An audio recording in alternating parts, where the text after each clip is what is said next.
Hello everyone, my name is Thomas Bennett Thomas and I'm the On Project Lead at Sheffield Bionics. Today I have Mark Whitehead here, our amputee, and the main reason why we do what we do. So Mark, tell me, what happened to your hand? Hi Thomas. Well, in 2015 it was discovered that I had an aortic aneurysm, subclavicle underneath my right collarbone. This caused mass blood clots throughout my right side and my arm. I ended up having sepsis then, which led to gangrene. I went through 3 amputations from January 1st to January 4th, 2016, resulting in full amputation with a 6-inch radial bone. Yeah. Okay. And tell me, what do you do now because of the amputation? Do you have any limitations because of that? Well, it was a big life change for myself, being in construction, being a musician, being an avid free climber. Obviously that stopped, so my life has changed drastically. So what I do now, through the recovery process, I realised that there was a lot of gaps in the benefit system or support for disabled people. So what I do now, I'm a founder of a non-government humanitarian organisation. We are crisis intervention specialists, so we help anyone literally in crisis. Okay, all right. And what do you do as on your day-to-day when you're working on this NGO? Through day-to-day, it's a vast array of challenges and tasks that we take upon. So from one day it could be literally saving someone's life on the street that's overdosed. So it's CPR and physical helping, even down to building encampments to put furniture, tents, and things like that. We do a lot of food parcel deliveries, support towards benefits, and also guidance from domestic violence, and to move people forward into a better place in life. I see. And is this all in Sheffield, or do you have it in other cities as well? We are obviously based in Sheffield, but it's based South Yorkshire, so we do South Yorkshire, but we do go far afield, and we've even been as far as New Zealand and America. Wow. So yeah, okay. We're only on one planet and it's not that big, so yeah, we try and help as much as we can. I see. And because of your amputation, I'm sure there might be a few limitations in what you do in your work. Is there anything that strikes you particularly about this? Yeah, there's a lot of restrictions towards myself.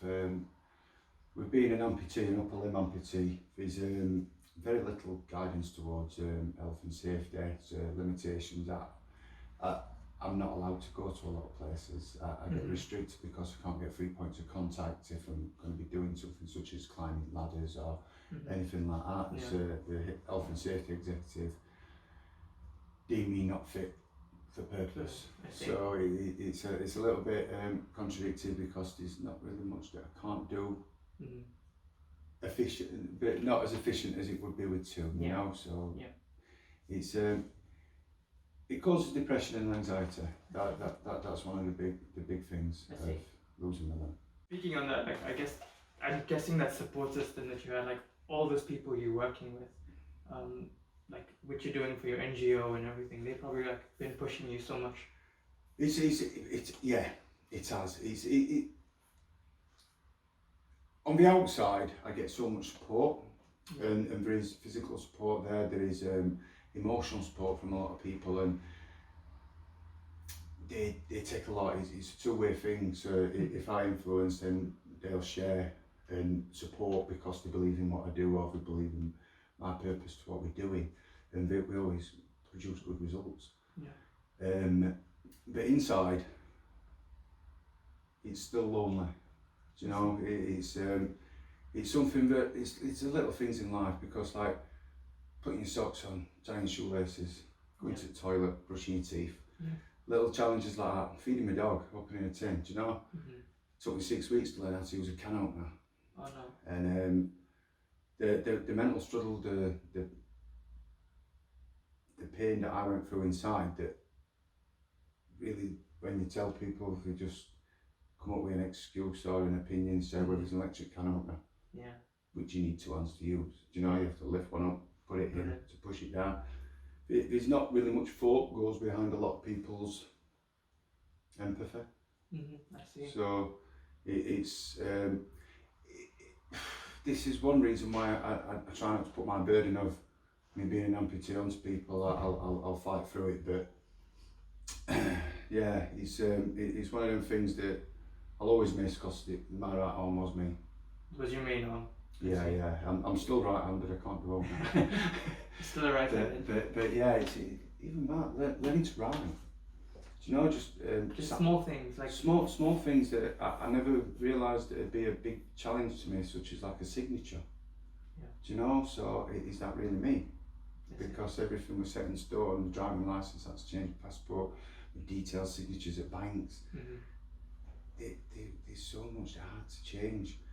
And recently, I've been struggling with temporary paralysis in my left arm because I've started releasing different blood clots and stuff. But this is one of the main criteria of really wanting a bionic, something that if my left arm does stop working, then I've got the power to still be able to carry on. So that's one of my dreams. Yeah, I see. And is that what's been driving you to like just keep going right now? Yeah, definitely. Time's against us, and unfortunately I learnt that 37-year-old, and it taught me to accept what is and to do the best you can do with the time you've got and what tools you've got. So yeah, it's I just want to fit as much goodness as I can and better other people's lives in the time that I've got. So whether it be that I have no arms, I'm sure there's shit that I can carry on doing it. Whatever way you can. I see. And do you like clearly you've got the motivational speaker thing going. You're doing great. I'm moved already. But yeah, like what would you tell people like who are in a similar situation to you? The one thing I've always said to anyone is never give up on yourself. You can give up on therapists, on different occupational therapists and things like that, and different practices, because what you've got to do is be the best version of you, no matter what your abilities are. Because you'll be fascinated by when you put your mind to it and you've got your positivity behind you. When you find that place inside yourself that you believe anything's possible, and you're unstoppable. I see. Just hearing the stories about your story, other people's story about those who don't have hands, it just reminds you about how grateful you are for like simple things about like brushing your teeth, like you said, tying your shoelaces. Those kind of things are kind of things that people don't really, they take them for granted. They don't really think about it. It's just, like you said, it's an addiction. You can call it an addiction. But it's just something that you do and you don't think about it. But when you hear stories about you and people and like other people who've lost their hands, you realize that we are just taking it for granted, and it is something we should be so grateful for. That's right. But I'm just shocked about like how positive you've been like throughout this whole experience and all. I'll be totally honest with you, Thomas. It's not always been there. At one point I did give up, and I practice what I preach now. There was one moment when I was gastritis gangrene kicked in after my final amputation, 3rd of January 2016, and I was going into critical failure. My heart was beating like 196 beats, and my lungs were going to explode, and I ended up having massive strokes. And I whispered to my mum, she was outside of me, and I whispered to her, I apologised. I can't do it anymore. And that was the last thing I remember until I woke up with no pain. Woke up in ICU at Northern General in Sheffield with a big bowling ball of bandages all over my stump. IVs coming out of my toes, my neck. I had 13 IVs, lifeline in my neck, and I woke up. I had the biggest smile on my face because I was high as shit with drugs and everything, but I had no pain. Yeah. And previous to that, for the previous 6 months of being in hospital, every single medication that they gave me did not fight that pain. That pain was there. Okay. So waking up that day, and then when my mum came in, I realised then that you never give up again. Yeah. And because there's something inside us all that's fascinating, it's amazing, and that's choice. You know, we can choose. We can choose whether or not we want to stop or if we want to carry on. And the main point, the main benefit of choice is that you can choose to do anything. Yeah. There's not always one way to do anything. There's always a way. It might not be the correct way, Yeah. but so long as you achieve what you're set out to do, then you've succeeded. I see. So it's similar to me making a slice of toast now. I'm probably the only person that wipes my toast on a block of butter rather than using a knife, because that's the way I butter Yeah. my toast. Yeah. You know, I mean, it'll be even though, to be fair. Pardon? Your toast to be evenly spread. Yeah. I even went to a point where I froze my butter and used a cheese slicer. Do you know, to slice it and just put a slice on it. There's been so many imaginative ways that rather than getting depressed, or seeing anxiety through something, I go head on. I'll try something out, and when it does fail, and and because without failure you never have a success. So you've got to fail so many times, because if you do not fail whilst doing something, you're always going to find a trip further down. So like with tin openers and like that were a big thing for me. I put a post online and had about 26,000 hits just because I'd opened this bloody tin of tuna. Yeah. And I managed to actually do it, so I turned it with my phone and I had it, but I'm lucky because I've got one big hand. Yeah. Do you know what I mean? That's all I've got now. So, but yeah, it's every day is a challenge. Do you know? And that's one thing with me that helps my positivity, because if I lived every day the same monogamous way, as much as a lot, and I mean a lot of amputees do live because they feel restricted because someone says they like this, or because that letter says they like that, or they're deemed unfit to work, or they've got benefits that says you're disabled. Yeah. Disabled is, you've got to remove the dis out of able and just be able. Do you know? Yeah. And to put that's cheapest medicine for anyone. Having somebody to influence a bit more spunk inside you to give you that extra boost of energy. Yeah. Because everybody knows that when they want to do something, they have that dream, they have that ambition, and they have that fire in the belly. If they can hold on to that, if anyone can hold on to that, then you're unstoppable. You just need that little. It's like when you trip over when you're younger and your parent picks you up and just rubs it off. Yeah. All right now. Okay. You feel 10 men sort of thing, don't you? So we lose that connection, we lose that human love and connection, I think, when we get older. And then when a tragedy happens, such as mine, which was totally unforeseen, and I do actually feel cheated in a lot of aspects, because it weren't a road traffic accident, it was nothing you did. Yeah, so it wasn't like that. I had a preparation of 6 months to know that I was never going to have my hand again. So I began learning. I began self-teaching myself to do odd things, doing a zip, putting a zip together and zipping up. Do you know that? That took me months. Do you know? Yeah. And then just learning how to eat without a knife, and then just all sort of things. Open a bottle of pop. How do I eat a bag of crisps when I'm walking? And just everything has to change. Everything did change, and it has changed, and it always does keep changing, because if you can't accept change, then you're going to be stuck in that one place. Yeah. So. And that's when the trouble is it. Yeah. I see. And when did you get your prosthetic hand that you currently have? My first prosthetic, to start with, I refused a prosthetic. I did not want a prosthetic. Why is that?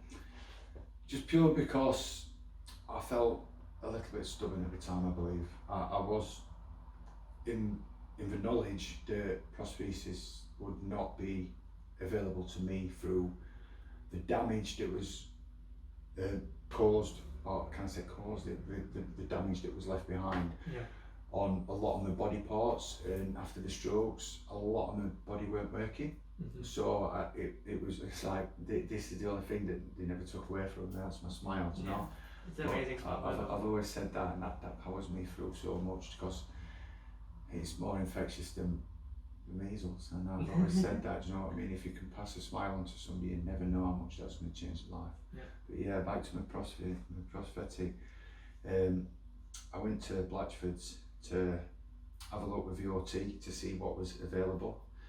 The main medical concerns was because of my aneurysm and where it was, and the type of prosthetics that was available with straps, and a lot of pressure would have gone onto it. So they delayed a lot. So probably a year and a half after my amputation, I began getting casts for a sports prosthetic, because I miss my mountain bike, I miss downhill biking, I miss canoeing, I miss climbing, I miss doing everything that was outdoor, anything that got my blood pumping, me adrenaline, and that's what I lived for. And I was missing something, I was missing a lot in my life, so I looked into it, went to Blatchford's, and they made me just a basic arm with an elbow, with just 3 points of movement in it, lockable positions, and the hand, it was just a three-pronged hand, but it was like that, but it was in a silicone shell, so it actually looked like a proper hand, which was good, and it did its purpose to ride a bike. But we found that vibration, if I went on more than a 10-minute journey off a tarmac, then it'd fall to pieces, and it's a nightmare, do you know, because everybody knows that if you've only got one hand on and you're going to a bunch, you're straight off. So I was breaking more bones and causing more injury to myself by having one. So we looked and revised a lot, but unfortunately the NHS didn't supply a lot of arms. Do you know, there's not many people in Sheffield that haven't got an arm. Do you know? So the cost alone used to put me on back burner, but also my lifestyle and my life direction had to change. So I had to really choose, and as we've said before in conversations, that I work for needs and not wants. So even though I wanted to be able to do everything that I used to do, I knew that was not ever going to happen in the way that I believed or that it used to be. Because I sort of resigned to the fact that I'm never going to get a bionic arm. Well, the technology and just everything with the weight and everything, I think what it was, I had so many doors closed in my face, so that put me on the negative side of it. So I wanted to change that negative inside myself to a positive, to move on with what I had. So through the prosthetic that I had, I used to remove the hand, and then I actually made my own adaptations, so I could use stuff. So I put a ring on it, so I could use my canoe paddle. I'd put just like a guttering clip on it if I wanted to do mopping up, or use things like it to hold a loaf of bread, to cut it and things. So it was quite medieval, my tactics, to be fair, but I think that's what a Yorkshire lad does, in it. Now we'll make most out of it out. If we ever thought, we'll find a twig. So I see. Okay, and what are you missing, like, in your current arm? Is anything specific that you're missing that you would really love? Optional movement. Having something that I could control. Because right now you're saying that you have to unlock them and then lock them. It's more of a wheel brace. If you're going to park your car up, you get one of them wheel clamps that goes on the steering wheel. That's literally what it is. Do you know? It holds me onto a wheel or something, but that's it, because once I'm off my bike, it's there just swinging around. I can't bring it in or do anything else. It's literally it's off. That's all it is. It's having more ability from the prosthetic and control for myself. So it doesn't feel like an addition. It feels part of me. Part of you. That way you could work more freely and more intuitively to, like, say something more closely resembling to what you had before you got your aneurysm. I mean, do you know, to tie shoelaces, to be able to do that, just with being able to open and close a finger and thumb, to tie my own shoelaces, that'd be a life goal. Do you know what I mean? It'd be like finding that store prize in a Kinder egg. It's just one of them things that, to everybody else, it just like we've said, it's just a subconscious movement that everybody else does. But to me, that is everything. Do you know? It's just everything. Even to just squeeze the toothpaste out onto the toothbrush and without having to lay it all down and make sure everybody is satanically clean, just to be able to put my toothbrush down because it's going to go in my mouth. Yeah. So Exactly. And especially now, like hygiene is a big thing. oh, it's a massive thing now, and that alone, to have a bionic that could help me wash my hand. You know, I've not washed my armpit for 5 years. Do you know how the bloody hell do I do that? People say use a bite scrubbing brush, but it does not. My wrist don't bend enough to get it in. So it's I have actually washed it. Do you know what I mean? It's not much. But it's a case of adapting. So when I'm laid in the bath, I have to put a towel on the side of the bath to rub my arm up and down against it, which creates more mess. So I get by doing it, but for doing a 5-minute job, I've got 65 minutes worth of cleaning up after I've done it. And that's even down to cooking, man. Do you know what I mean? If you come to my house to eat, you have to eat off wall because it goes everywhere. So it's having a new limb that would enable the smallest things would mean the most to me. It's even just to have that other arm to be able to hold somebody's hand or something like that. Do you know that's one thing I miss, doing a proper cuddle or walking a dog. He's my all be all and end all bear. He's putting his harness on, getting him clean, doing everything with him. There's so much that we can't do now. That having just some finger control. Yeah, it would make life better. Yeah. Much more better. Do you know, a lot of people look from the outside at me and say, wow, he's a confident guy, he does so much, he's got so much, and he's a lucky guy, but that's the mask. You know, so, and I'm confident in saying that. You know, if people look to me as an influence, you've got to have integrity, because even when no one's looking, you are influencing others. Whether that be bad or good, you've always got to have integrity to have that resilience to do the right thing. Yeah, I see. And this is an oddball question.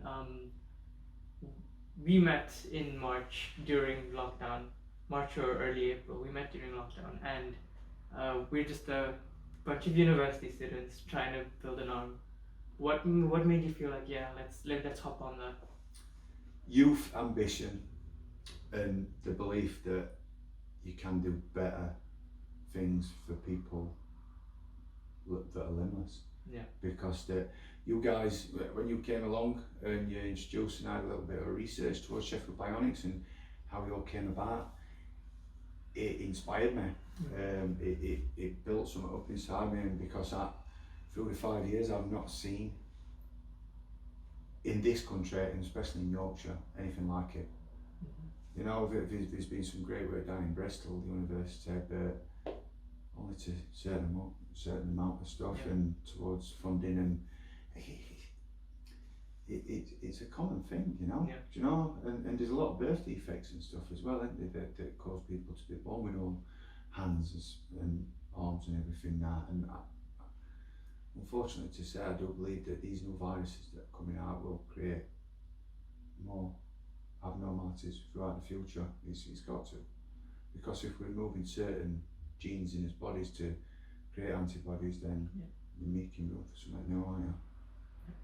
But yeah, the inspiration, the ambition that I could see, and the youth, and that mainly is the youth, because you've got the best imaginations and you've got the best amount of energy and drive, as to somebody that's been doing it for 30 years and we just keep getting knocked back. So I as old as I feel around you all, It's awesome. If not for me, the future of moving your guys and girls' brains forward with the knowledge of what you can do, do you know, it's going to change some people's lives no matter what, which way you look at it. So yeah, there can only be goodness to come out of it. Okay, right, I see. And I think I finished all my questions but one.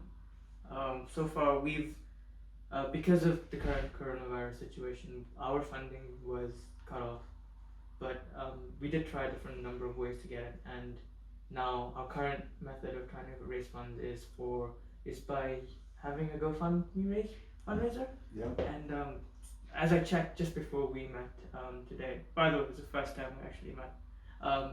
We have £474. Wow. That is in the fundraiser. Do you have anything to say towards those people who've donated? Wow, really, wow.